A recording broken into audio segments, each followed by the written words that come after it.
20% off of a pipe, and we'll give anybody 15% off just for asking. Oh, what can you do for me? Oh, let me see, ad tax, 15% off. No worries, no problem. 20%, yeah, you can talk to me for 2 or 3 minutes. Depending on the pipe, if the margin's there, yeah, of course we'll do 20%, you know? Yeah. But, yeah. I remember a girl came in there, a street kind of girl. She was a Latina, talking mad slang. You know, you could barely understand her because she's just so involved with the gangsters and shit. And she wanted a plastic water pipe. And I had a feeling I could manipulate her and get some kind of physical interaction out of this girl. And there's the blacklight room, and there's a couch in the blacklight room. The combination. There used to be a waterbed back in the day. California king size waterbed. just let your mind wander. Just Absolutely. Let it go. And so I convinced her to and a plastic water pipe is like $8, $9, and it costs a store like what, an eighth of that, like maybe $2 or something. Yeah, I mean, it's I will never tell you what it costs. No, not an eighth. I fucking wish. God, I fucking wish. I don't know. I heard on that No Title show. Anyway, it's cheap. And I knew it's cheap retail, dude. You really need $8. With my discount, I could get it even cheaper. Yeah. And anyhow, she got the water pipe, and I got a blowjob in the blacklight room. Ooh yeah. And that's Captain Edge, ladies and gentlemen. I was walking on Venice Beach one time, years back, and the guy had a sign, and it said, "Help the cause, and that's all it said twice. And I'm like, hey, what's the cause, man? He goes, because I want to get high, man. I want to get high. I go, fuck.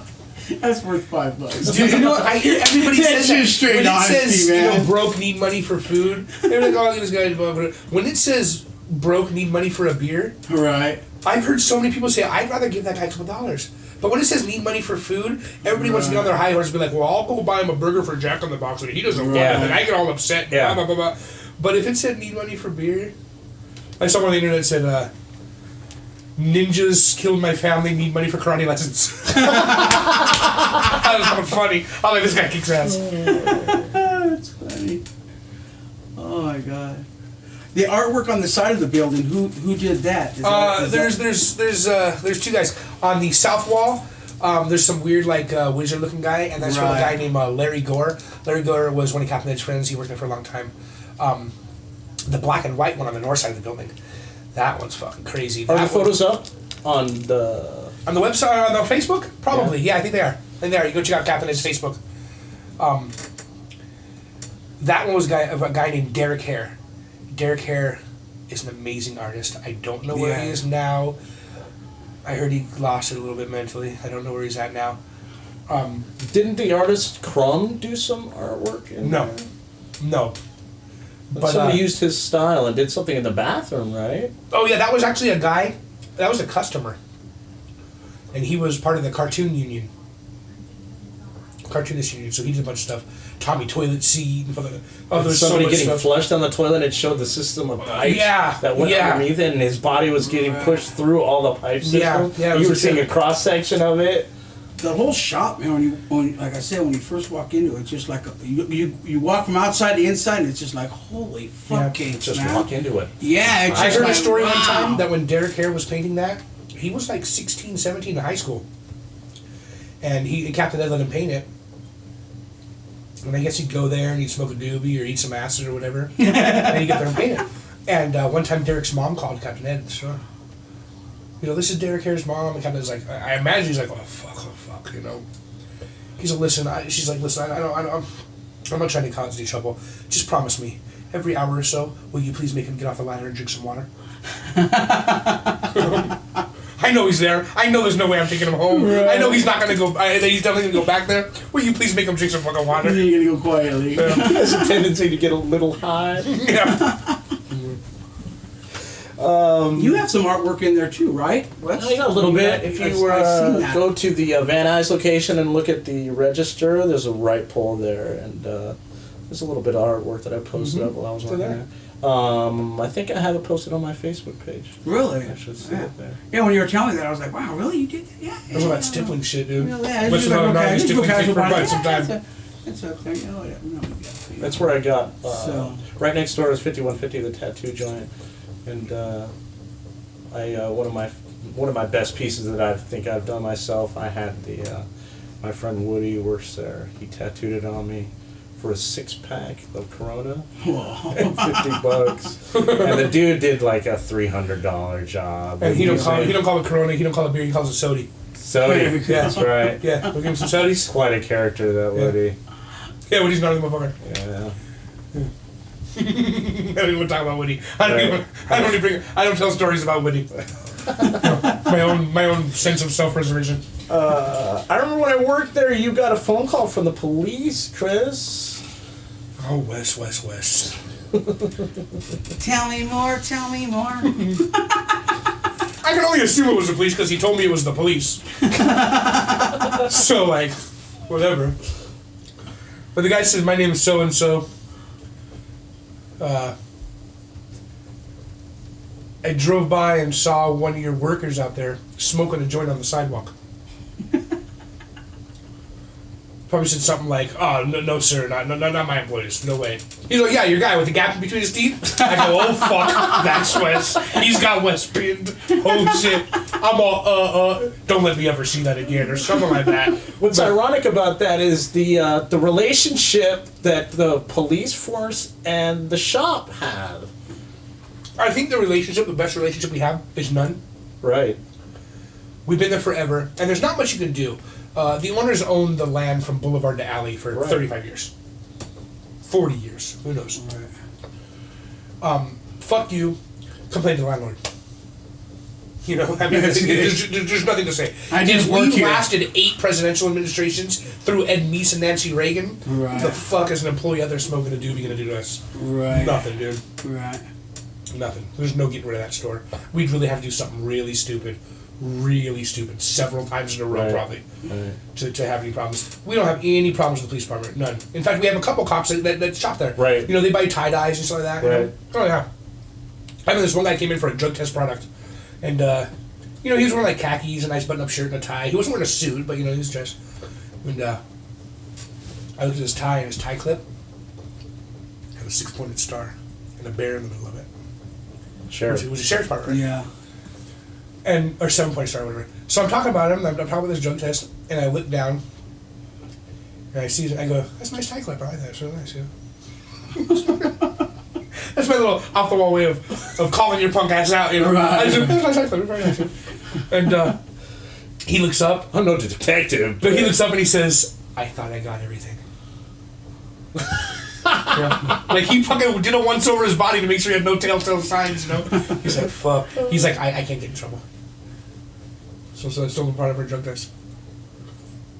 The bongs and the stuff that you have in there, like, do you when you go to the shows, do you look like for particular bongs to buy or particular artists, or you just like buy, you know? Well, it's kind of weird. I learned my lesson. I don't do any purchasing at the stores anymore. Okay. At the shows, I won't do it.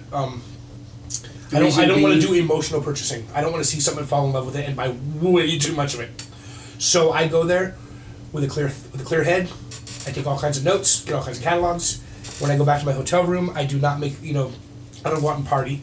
I take my hotel room with my laptop and my legal pad. Right. I put my thoughts down on paper before they're gone. And I go there looking for cutting edge. I go there looking for new technology. Right. I don't go there looking, and I also go there. A big part of my work at the show is names with faces, personal relationships. When I call Experience Alternatives, this company I deal with, she does not pick up the phone. Experience Alternatives, it's a cat. She picks up. How's it going, Chris? How's your family? She hasn't met my family. How are you? Right. How's the stores? There's a relationship. You know, when I haven't seen her in like 4 or 5 years. I only met her like 3 times face to face. And when I saw her across the show, she locked eyes on me. I mean, this woman's like in her 50s. I mean, she's a super nice lady, but she's an older lady. And she locked eyes on me, and by the time I got to her, she gives me a hug. I don't know this woman, dude. You know, that's what the shows are about. Names and faces, relationships, vendor relationships, you know? Right. It's important, dude. There's a lot of people when they walk in, when they think of head shop, or you think of, you know, buying things to smoke pot and the whole motif of the head shop. They think, oh, they're just slackers in there or whatever like that. But like, it's a business. It's a business, and you're like you said, you've been there for what? You said 17 years. 17 years. So to you, you see there's a whole behind the scenes aspect that people that the other people don't see. When they walk in there, oh yeah, I get my stuff. Oh, and then they walk out. You know what I mean? But they don't see what's going into the business to make it fun. I guess that's what this is for. I guess to open it up. Right. We do a couple things. The cool party ambiance of the head shop. Right. That's for the benefit of the customer. Dude. Right. That's all it's for. Right. Behind the counter is a whole different story. Behind the counter, it's fucking Macy's, and I will fire your punk ass. Right. I am here to support my family. I'm here to make money, and I'm here to make a living for my wife and my kid. I am not here to employ some kid. Like, I give a fuck about his problems. Right. The problem is all my employees are my friends now. Right. And so we're close, and we camp together, and we party together, we eat together, we do all these things together. Right. But those kids all know that I will fire them. Right. They all know that. So for me, we preach a couple things. One is, I've done all the studying. I know Zig Ziglar and Brian Tracy and all these amazing salesmen and seminar speakers that teach body language and opening and closing and these hardcore sales, and customer does not walk on the lot unless he's ready to buy. And when the customer tells you, no thanks, I'm just looking, he's telling you the truth. He's looking for a salesman to sell him something and close. I don't necessarily abide by that. I abide by knowledge. There's no question in that shop that you have that I cannot answer. Right. And to me, that's my technique for sales. Right. I know. Now, I get schooled by customers all the time. I get schooled by these 19-year-old kids who are all over the forums that know products that came out that I haven't even seen yet. But I can tell them the physics, why it's going to work good. Right. So we got a couple things that we preach. One is I don't hire a salesman. I'll teach you. Another, like, we have signs in all of our bathrooms. Customers don't see the bathroom, but we have a sign right when you walk in that says customer service above everything. Be polite, be informative, be cool. Right. And we don't mean cool in your definition cool. We mean cool in the employees or the customer's definition of cool. Man, that guy was cool, man. It was $17.80. I only had $15. He let me slide. That was cool. Or that guy was cool, man. I'm really into this style of art, and he said he was too. We had a conversation for a half hour. That guy was really cool, or whatever it is. That guy was cool, man. This guy was giving me a hard time. He told me to come in the store until that guy left. And he was cool. Whatever we think that customer is going to interpret from cool, that's what we're going to be to him. Right. Because we're there to serve an ambiance. We're there to serve a feeling. But when you leave, we are back to the books. Open up the packages, get the paperwork. Everything must be meticulous. My paperwork is immaculate. I do not forget, but I'm in my element behind a desk. Right. I enjoy desk work. I enjoy paperwork. It might be masochistic, but whatever. Yeah, not a lot of people can do that though. You know what I mean? I've been to like swap meets and stuff. You know what I mean? And you get people and they go, oh, what about that? Nah, dude, they just have. Dude, I go into head shops and I fuck with them. We had an employee that went into a competitor head shop not far from us. Fuck them, called Dementia. Motherfuckers. You get that? Dementia. Yeah. This employee, my employee walked in and there's this artist named Salt. He is fucking amazing, the stuff he blows. So the employee walks up and says, hey man, do you guys carry any salt? Nah man, we don't have any salt pieces. He's like, right on. Can I see those 3 salt pipes in your case right there?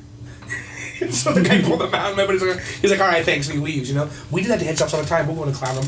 We'll never say Captain Ed's, we're not trying to, up our store and down their store. But it's I've been there for 17 years. Ryan's been there for 18 years. Aguilar's been there for 10 plus. I got employees that have been there for a long time, dude, because it is not just the money that we make there. It's the hookups we get and the acclaim we get. And, Ryan goes into Jersey Mike's sub shop and they know he works at Captain Ed's. He gives them a pipe, they give him a couple sandwiches.